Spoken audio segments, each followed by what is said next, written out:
Imagine for a moment that you are standing on a dimly lit street corner in the sprawling industrial labyrinth of Chicago. The freezing wind of a brutal 1924 winter, cutting right through your heavy wool coat.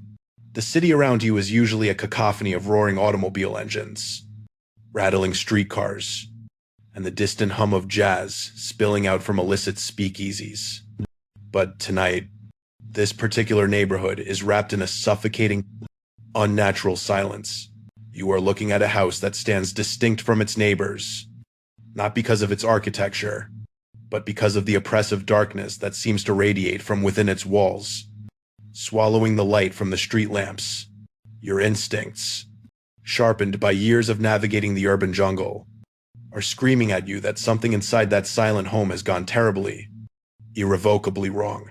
You step closer to the property, your boots crunching loudly on the pristine, undisturbed snow that blankets the walkway, and you notice that the front door is drifting slightly ajar, swaying rhythmically in the icy draft.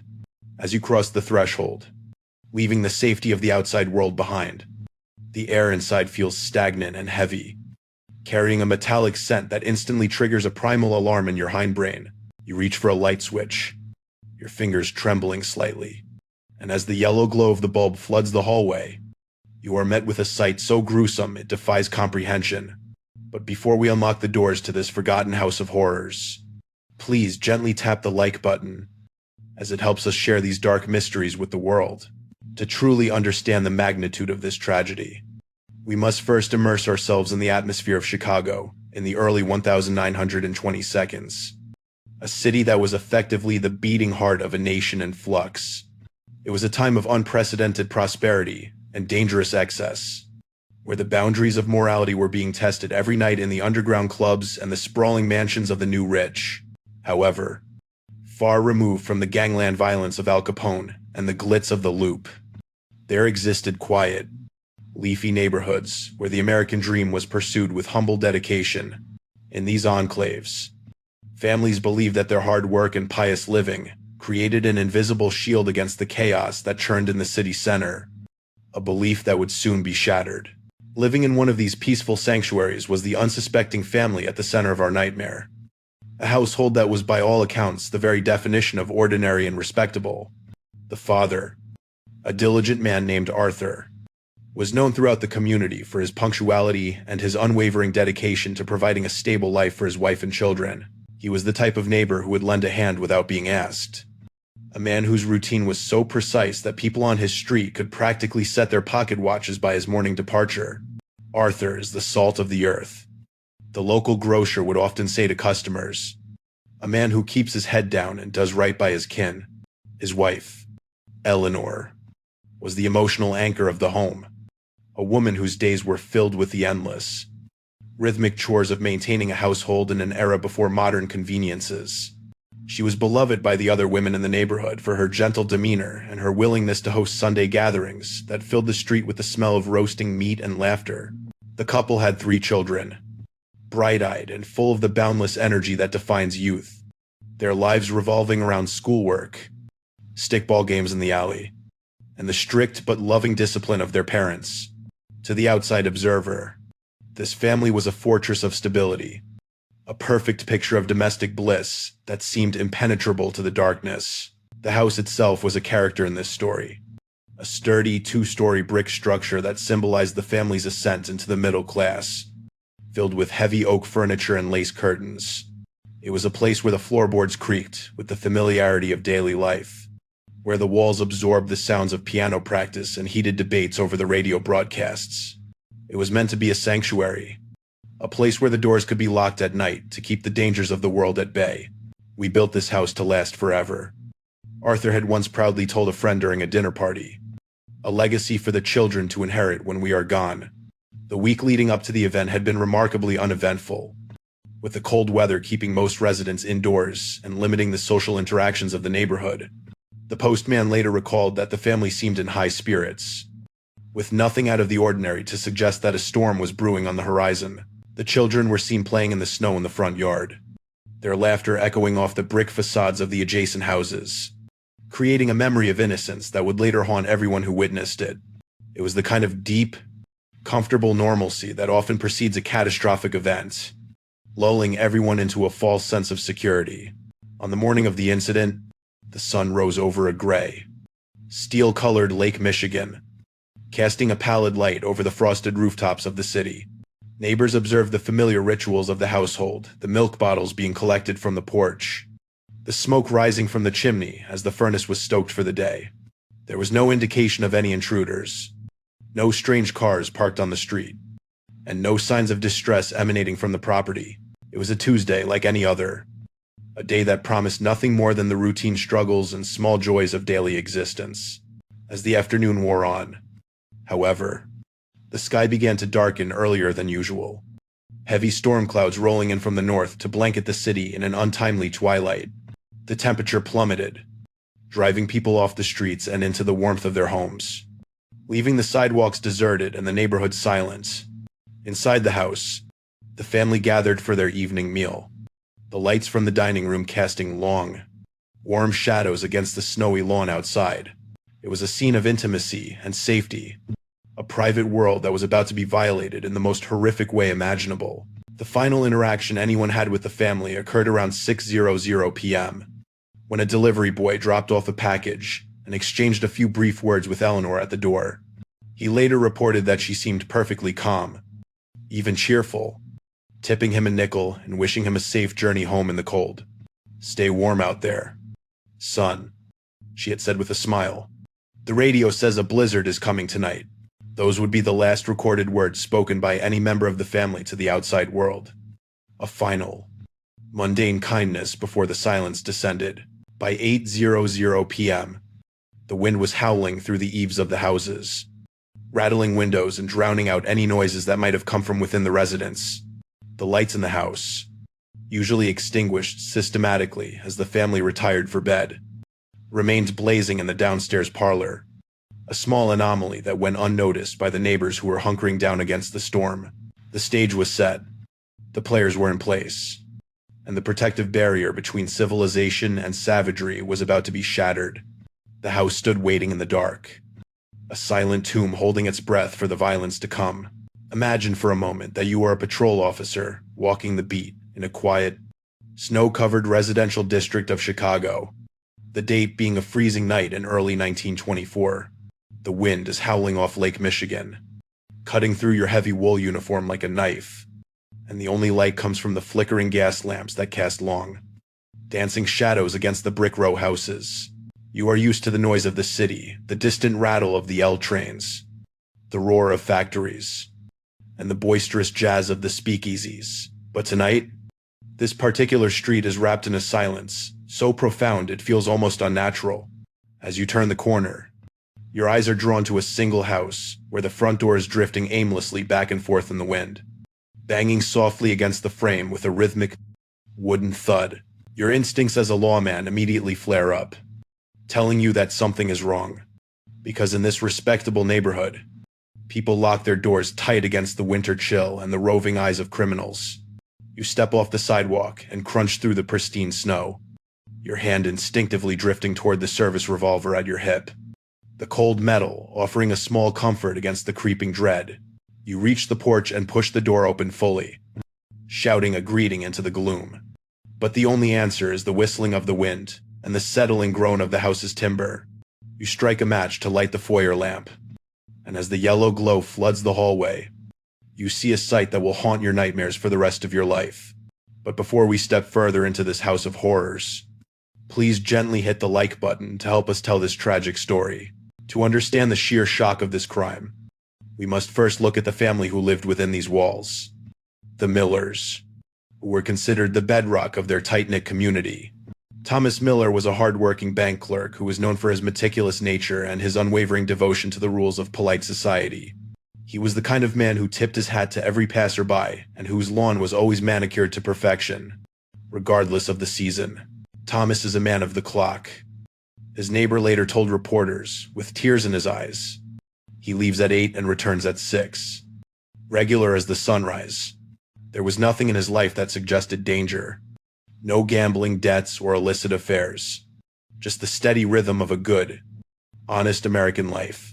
His wife, Clara, was the gentle heart of the home, a woman whose entire existence revolved around the comfort and upbringing of her 3 young children. She was a fixture at the local parish, often seen organizing bake sales or knitting clothes for the city's orphans, projecting an aura of maternal warmth that made her beloved by everyone on the block.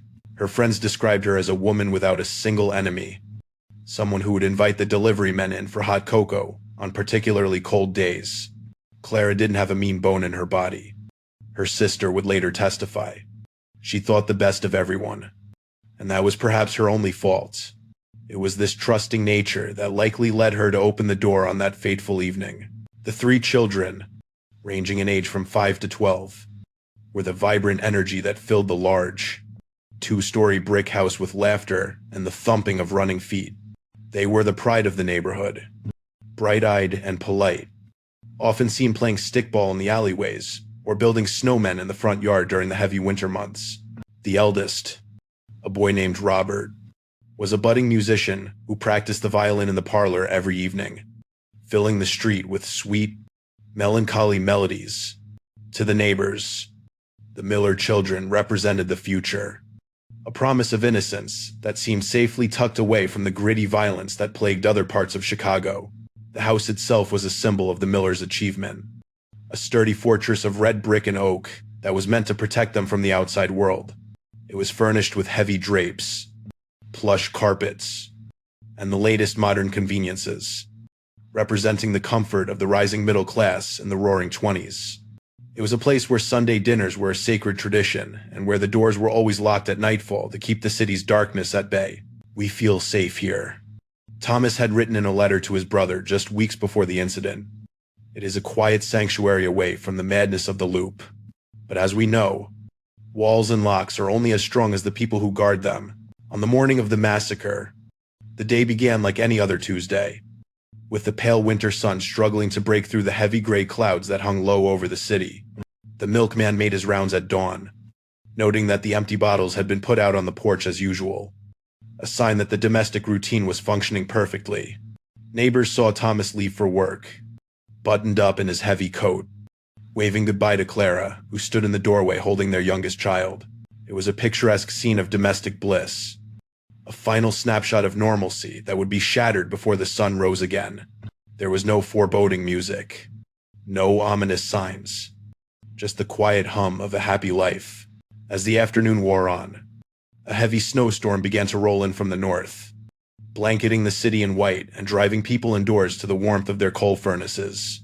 The streets emptied out early as the temperature plummeted, leaving the neighborhood deserted and masking any sounds that might have emanated from the Miller residence. Inside the house, the family gathered for dinner, the warm light from the dining room spilling out onto the snow-covered lawn, creating a deceptive image of coziness. It was during this time, roughly between 6 and 7 in the evening, that the timeline of events begins to blur into tragedy. The storm outside was intensifying, effectively isolating the house from any potential saviors. The last person to see the family alive was a young grocery delivery boy named Eddie, who dropped off a crate of apples around 7:00 p.m. He reported that the house was warm and smelled of roasting meat, and that Clara seemed her usual cheerful self when she paid him. "She told me to hurry home before the snow got too deep," Eddie told the police, his voice trembling, "and she gave me an extra dime for the trouble." That small act of kindness was the final interaction the Miller family would have with the outside world. As Eddie rode his bicycle away into the swirling snow, the trap snapped shut behind him. By 9:00 p.m., the lights in the Miller house were still blazing, which was slightly unusual for a family that typically retired early to save on electricity. A neighbor across the street, peering out through her curtains, noticed the lights but dismissed it, assuming they were perhaps entertaining a guest or tending to a sick child. She would later regret that assumption for the rest of her life, wondering if a phone call to the police at that moment could have changed history. The wind was howling loudly enough to drown out screams, and the snow was falling thick enough to cover tracks. The stage was set for a nightmare in the heart of the city. Stepping into the hallway of the Miller residence, the patrol officer was immediately assaulted by a sensory contradiction that made his stomach turn. The air inside the house was stiflingly hot, the furnace evidently having been stoked to a high temperature. but cutting through the warmth was the unmistakable, metallic tang of fresh blood. It mingled sickly with the lingering aroma of the roast beef dinner that had been served hours earlier, creating a nauseating perfume of domesticity and death. He called out again, "Is anyone home, please?" But his voice was absorbed by the heavy velvet drapes and the plush carpets, receiving no answer but the settling creaks of the floorboards. His hand tightened around his revolver, his knuckles turning white as he took his first tentative steps onto the Persian rug that lined the foyer. To his left, the parlor appeared at first glance to be a scene of perfect tranquility, a tableau of a typical evening in an upper-middle-class American home. The fireplace still held the glowing embers of dying logs, casting a flickering, orange light across the room that made shadows dance in the corners. An open newspaper lay discarded on the floor next to a leather armchair, and a pipe rested in an ashtray, a thin wisp of smoke still curling lazily from its bowl. It looked for a moment as if the occupant had simply stepped out to fetch a glass of water, leaving his relaxation interrupted only briefly. However, as the officer moved closer, the illusion of peace was shattered by the dark, viscous pool spreading slowly from behind the high-backed chair. Rounding the furniture, the officer found Thomas Miller, the man who was the pillar of his community, slumped unnaturally in his favorite seat. His head was tilted back at a grotesque angle, and the pristine white collar of his dress shirt was soaked in a deep crimson stain that had dripped down onto his vest.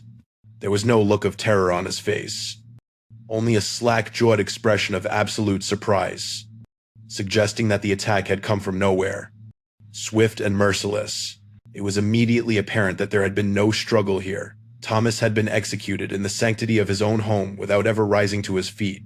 The brutality of the violence was in stark contrast to the untouched surroundings, a red flag that this was no ordinary burglary. Fighting the urge to retch, the officer backed away from the parlor, his heart hammering against his ribs like a trapped bird. He realized with a jolt of adrenaline that whoever had done this might still be in the house, hiding in the shadows of the upper floor or the kitchen. He strained his ears, listening for the scuff of a shoe or the rustle of clothing, but the house remained aggressively silent. He moved toward the kitchen at the back of the house, his boots squeaking softly on the polished hardwood, every nerve in his body screaming at him to turn around and run. The swinging door to the kitchen was pushed open with the barrel of his gun, revealing a scene that was far more chaotic than the parlor. Clara Miller lay on the linoleum floor near the stove, her body positioned in a way that suggested she had been frantically trying to crawl toward the back door. Unlike her husband, Clara had clearly fought for her life. A heavy cast-iron skillet lay overturned nearby, and a chair had been knocked on its side, bearing the scars of a violent scuffle. Her hands were raised in a defensive posture, frozen in rigor mortis, shielding a face that was frozen in a mask of sheer terror. The officer noted that the back door was bolted shut from the inside, a chilling detail that meant her escape route had been cut off, or worse, that the killer had locked them in together. The realization that there were children in the house hit the officer like a physical blow, snapping him out of his paralysis. He practically ran to the staircase, taking the steps two at a time, his flashlight beam cutting through the darkness of the second-floor landing. The silence up here was heavier, more oppressive, as if the house itself was holding its breath in anticipation of the discovery. He prayed to a god he hadn't spoken to in years that the children were away, staying with grandparents or friends, anywhere but here.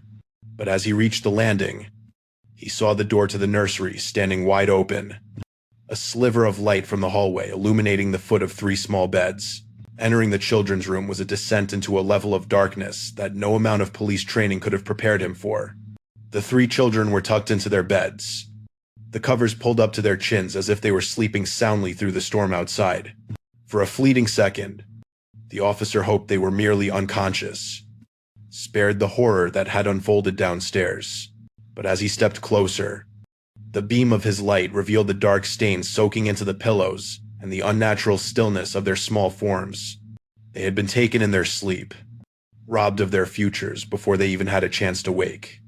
A cruelty that suggested a killer devoid of any human empathy. The officer stumbled back out into the hallway, his composure finally breaking as he gasped for air in the suffocating atmosphere of the house. He blew his police whistle, the shrill sound piercing the quiet night and signaling the end of the neighborhood's innocence. Within minutes, the street outside was a chaotic swirl of activity, with neighbors pouring out onto their porches and other patrolmen arriving to secure the scene. The once silent house was now filled with the flash of photographers' bulbs and the grim murmurs of detectives, transforming the Miller's sanctuary into a macabre spectacle for the morning papers. As the initial shock wore off, the lead detective, a grizzled veteran named Detective Harrison, began to piece together the first baffling clues of the investigation. He noted almost immediately that despite the savage nature of the murders, nothing of value appeared to be missing from the home. Silverware was still in the drawers.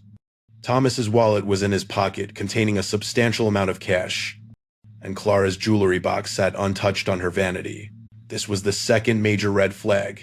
The motive was clearly not financial, which left only the terrifying possibilities of revenge or madness. This wasn't a robbery. Boys, Harrison muttered, lighting a cigarette with shaking hands. This was personal. Furthermore, a thorough sweep of the property revealed a detail that would baffle the police force for weeks to come. All the windows on the ground floor were locked tight, and the back door was bolted from the inside. Just as the officer had noted, the only point of entry or exit was the front door, which had been found drifting open. Yet there were no footprints in the snow leading up to the house, other than the delivery boys and the discovering officers. It was as if the killer had materialized inside the home, wreaked havoc, and then vanished into the thin air, leaving no trace of their arrival or departure. The impossible murder theory began to take root in the minds of the investigators. The final disturbing element discovered that night was a small, peculiar object found on the floor of the hallway, halfway between the parlor and the kitchen. It was a single, pristine white glove, distinctly men's formal wear, lying starkly against the dark wood of the floor. It didn't belong to Thomas, whose gloves were accounted for in his coat pockets, and it seemed too fine to belong to a common drifter or burglar. Detective Harrison bagged the evidence, staring at it with a deep frown, sensing that this small piece of fabric was the key to a much larger, darker puzzle. The slow burn of the investigation had begun, and the questions were already outnumbering the answers. To fully grasp the magnitude of the horror that visited the Miller household, we must reconstruct the timeline of that evening, piecing together the nightmare from the silent testimony of blood spatters and frozen clocks. It is now believed that the killer entered the home sometime between 7:30 and 8:00 p.m., slipping through the boundaries of the family's safety with terrifying ease. The storm was reaching its crescendo outside, the wind battering the north face of the house with enough force to mask the sound of footsteps on the porch or the turning of a latch. Inside, the family was winding down, completely unaware that a predator was standing just feet away from them, separated only by thin layers of brick and glass. The psychological terror of this case lies in that proximity. The killer was likely watching them, waiting for the perfect moment of vulnerability to strike. The first act of violence was committed against Thomas, and the evidence suggests it happened with a speed that defies belief, leaving the poor man no time to comprehend his fate. He was seated in his armchair, perhaps dozing off or reading the evening news, when the killer approached him from behind or emerged from the shadows of the hallway. There were no defensive wounds on Thomas's hands, no overturned tables in the parlor, indicating that he never even stood up to greet or confront his attacker. He didn't see it coming. The coroner would later remark to the press, "It was an execution. Plain and simple." This lack of struggle implies a terrifying familiarity. Either the killer was someone Thomas trusted enough to let close, or they moved with the silent, deadly precision of a professional assassin. While Thomas was silenced in the parlor, Clara was in the kitchen, likely preparing a warm drink or cleaning up the remnants of dinner. Separated from her husband by the length of the hallway, she must have heard a thud or perhaps a strange gasp, prompting her to move toward the door, only to be met by the killer rushing toward her. This is where the nightmare transitioned into a desperate, frantic struggle for survival. As evidenced by the chaos found in the kitchen, Clara fought back with the ferocity of a mother protecting her young, grabbing the cast iron skillet and swinging it with all her might. The overturned chair and the scuff marks on the linoleum tell the story of a woman who refused to go quietly, battling a monster in the heart of her own home. However, the killer was evidently stronger and possessed a ruthless efficiency that quickly overwhelmed Clara's courageous defense.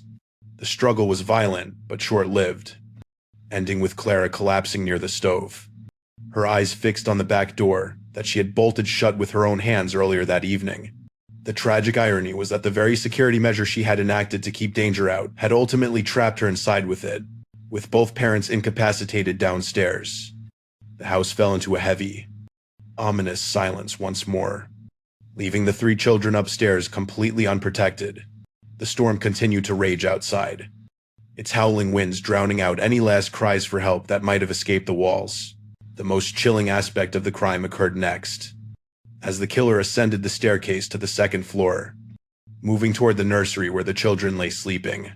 There was no frenzy here, no chaotic destruction of property, just a cold, calculated mission to eliminate every living witness in the house. The footsteps would have been soft on the carpet, a phantom presence gliding through the hallway toward the open door of the bedroom. It is a scene that evokes a primal fear in every parent, the violation of the most sacred and safe space in a home. The killer entered the room and moved from bed to bed, extinguishing three young lives with the same mechanical detachment used on their father. Back in the present, the atmosphere outside the house had transformed from a quiet winter night into a chaotic frenzy of flashing lights and shouting voices. Detective Harrison ordered a perimeter to be established around the entire block, hoping against hope that the killer might still be lurking nearby, perhaps watching the aftermath from the shadows. Lock down the neighborhood, he roared at his uniformed officers. Check every alley, every trash can, every parked car. The police fanned out into the blizzard, their flashlights cutting through the swirling snow, weapons drawn and ready to fire. The adrenaline was palpable, a mixture of rage and fear driving the men as they hunted for a suspect who seemed to have evaporated into the ether. The immediate investigation hit a frustrating wall as the K-9 unit arrived, the handlers struggling to control the dogs in the biting wind. The hounds were brought to the front porch and given the scent from the mysterious white glove, but the heavy snowfall had already obliterated any trails leading away from the house. The dogs circled confusedly in the yard, whining and pawing at the fresh snow, unable to pick up a distinct track in the frozen landscape. The snow was covering everything. "Sir," a handler shouted over the wind. It's like he never touched the ground. The weather, which had trapped the family, was now aiding the killer's escape, scrubbing the city clean of evidence with every passing minute. As news of the massacre began to ripple outward, the psychological impact on the city of Chicago was immediate and profound, spreading like a contagion of fear. Reporters who had arrived at the scene were already telephoning their editors, dictating headlines that would scream "The Snowman Murders" and "Midnight Massacre" across the morning papers. Neighbors who had been sleeping soundly just an hour before were now awake and terrified, nailing their windows shut and pushing heavy furniture against their doors. The illusion of safety in this quiet, middle-class enclave had been shattered, replaced by the terrifying realization that a monster was loose in their midst. The police station switchboards lit up with frantic calls from citizens reporting prowlers and suspicious shadows, the city descending into a state of collective paranoia. Detective Harrison stood in the center of the living room, surrounded by the flurry of forensic activity, feeling a cold pit of dread settle in his stomach. He looked at the white glove in the evidence bag and then at the bodies of the victims, realizing that this was not a crime born of passion or robbery. The precision, the lack of forced entry, and the bizarre clues pointed to something far more sinister, a vendetta or a ritual. He knew that the golden hours of the investigation were slipping away with the storm, and that the killer was likely miles away by now, blending into the anonymity of the great city. The hunt was on, but the hunter was already a ghost. By 3:00 a.m., the initial burst of fast-paced action had slowed to a grim, methodical processing of the scene, the adrenaline fading into exhaustion and horror. The bodies were brought out on stretchers, covered in white sheets that starkly matched the snow, passing through a gauntlet of silent, weeping neighbors. The house, now empty of life but full of secrets, stood as a dark monument to the tragedy. Its windows, like hollow eyes, staring out at the street. The nightmare of the violence was over. But the nightmare of the investigation, the long, twisting road into the darkness of human nature, was just beginning. The funeral for the Miller family was a somber event that brought the entire city of Chicago to a standstill. The sheer weight of the tragedy crushing the collective spirit of the community. Thousands of mourners lined the streets, huddled under black umbrellas against the relentless gray drizzle, watching in respectful silence as 5 hearses rolled slowly toward the cemetery. It was a visual representation of the horror that had visited their quiet neighborhood. A parade of death that included coffins too small to be borne by anyone other than grieving uncles and weeping fathers. I have never seen a city cry like this.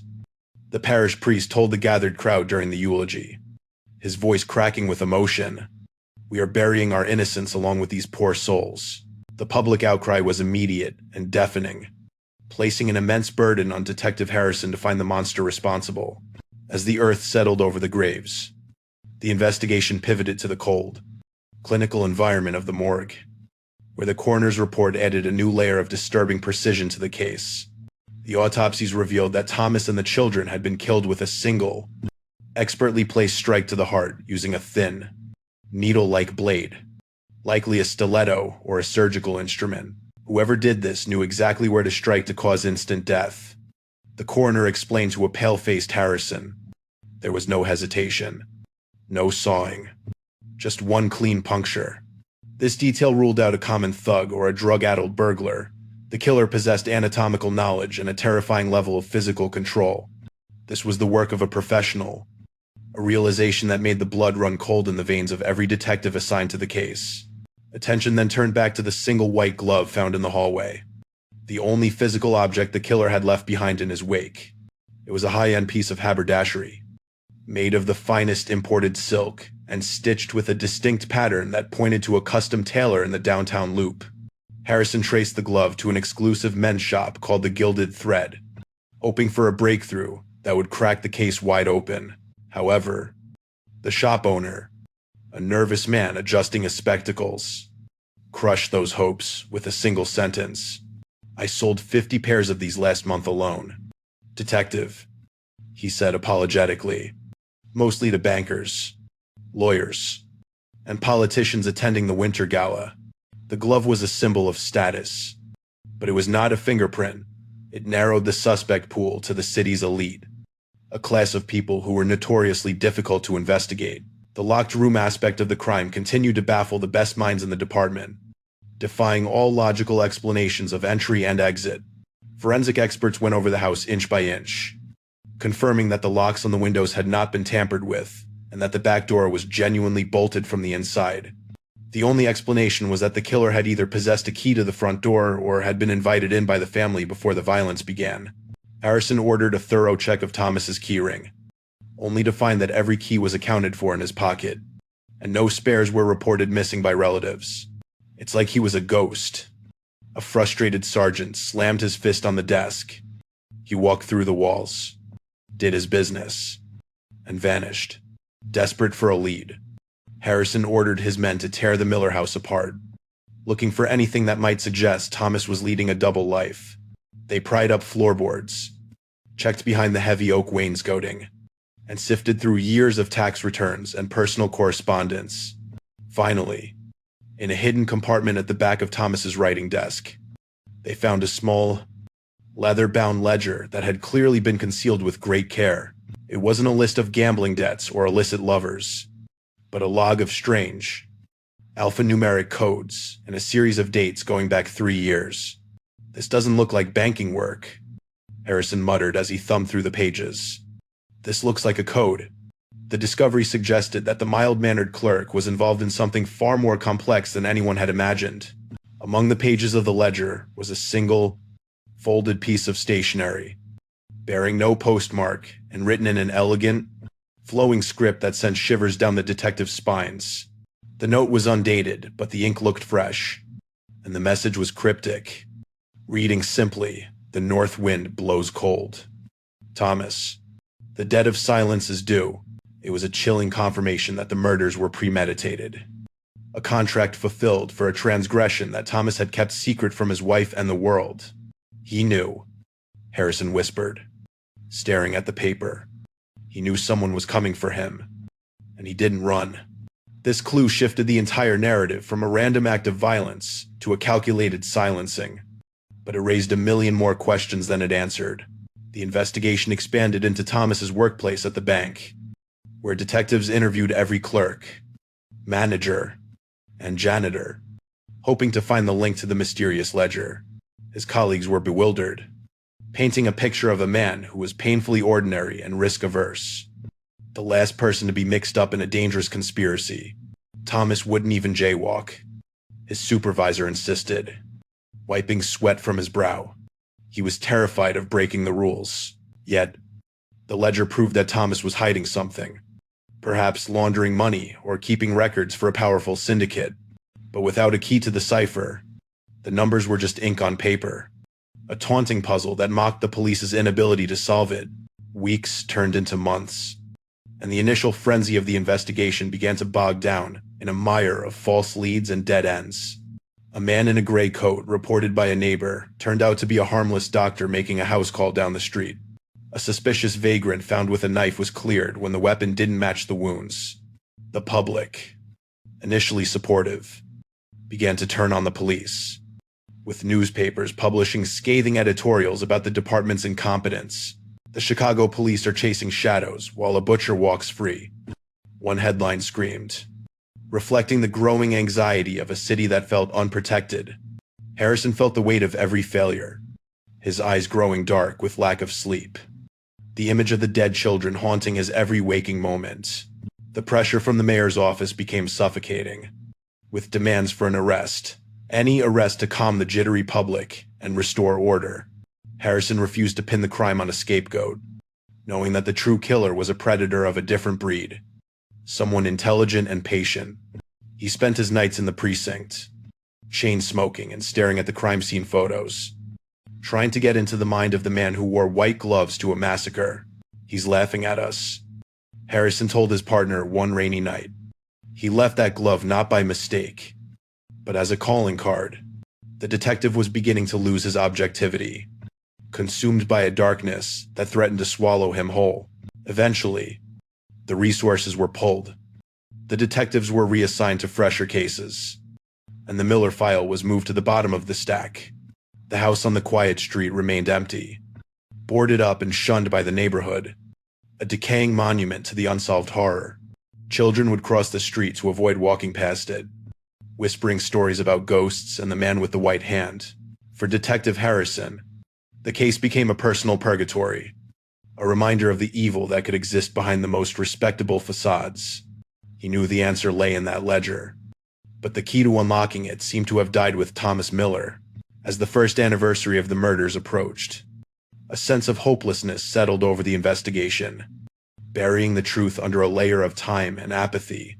The city moved on, as cities always do, the roar of the jazz age drowning out the cries of the past. But Harrison kept the white glove in his desk drawer, a silent promise that he wasn't done yet. He didn't know it then, but a final, unexpected twist was about to emerge from the shadows, a revelation that would rewrite everything they thought they knew about the Miller family. The silence was about to be broken one last time.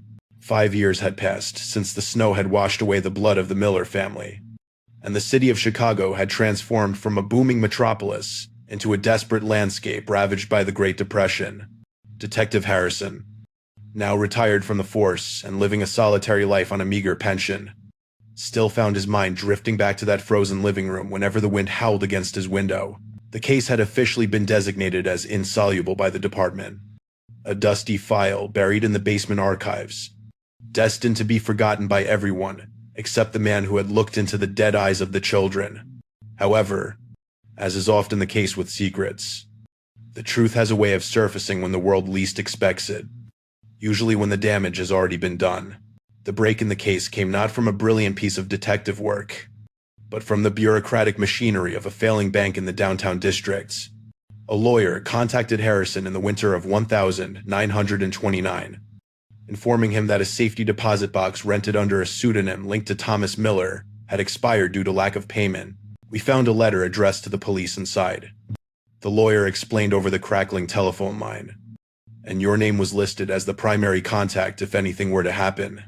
Harrison felt a jolt of electricity run through his aging frame, a spark of the old hunt reigniting as he grabbed his coat and rushed out into the cold, gray afternoon. Inside the quiet, marble-walled vault of the bank, Harrison was handed a heavy iron box and a rusted key, the weight of it feeling like the final piece of a puzzle he had been carrying for half a decade. He opened the lid with trembling hands, revealing a stack of cash that was now largely worthless, and a thick envelope sealed with red wax.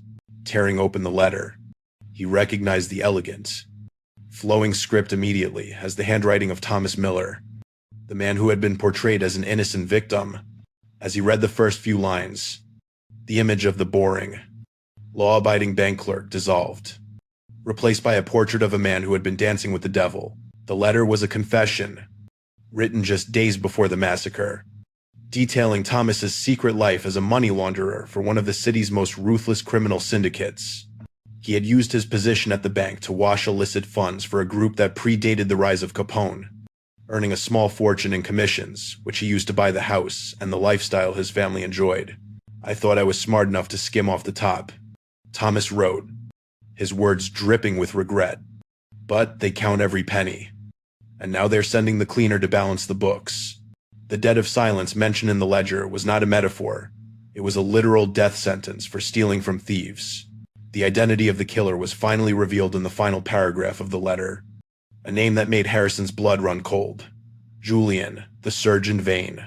Vane was a notorious hitman known in the underworld for his impeccably expensive taste, his use of slender, needle-like blades, and his signature of leaving a single white glove at the scene of his contracts. He is coming for me tonight. The letter continued, and I will let him in. Because if I don't, he has threatened to burn the house down with everyone inside.